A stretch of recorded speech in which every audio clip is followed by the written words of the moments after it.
In this video, we are going to be constructing a truth table for P XOR Q. And P XOR Q refers to P or Q and not P and Q.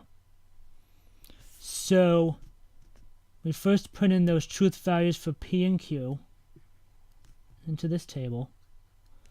So those basic truth values for P being true and true, false and false, and then alternating the ones for Q, so true, false, and then true, false. Then for the statement of P or Q, that being true when at least one of P or Q being true. So that occurs with trues for the first three rows, but the last one, since both of them are false, will be false.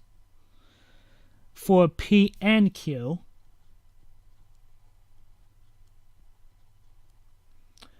that only being true when both P and Q are true. That just happens in the first row.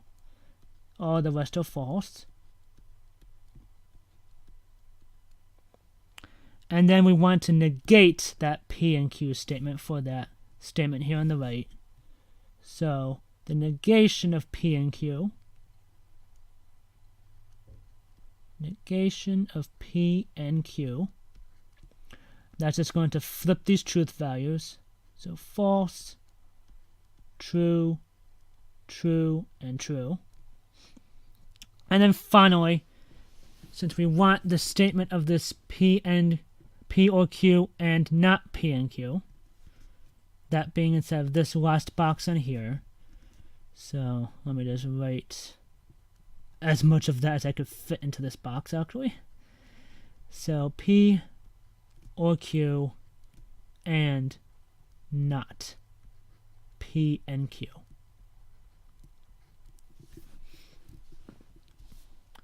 So since we only want that when both of them are true, using this column and this column. So in the first row, this P or Q is true, and the negation of P and Q is false. So this is going to be false. Second row, both of them are true. So this is going to be true. Third row, again, both of them are true. So this is also true. And then finally, the last row, the P or Q is false. And then not P and Q is true. So this is going to be false. So based upon this truth table, the P XOR Q truth statements are going to be this final column on here for P XOR Q. And that is an example of how to complete a truth table.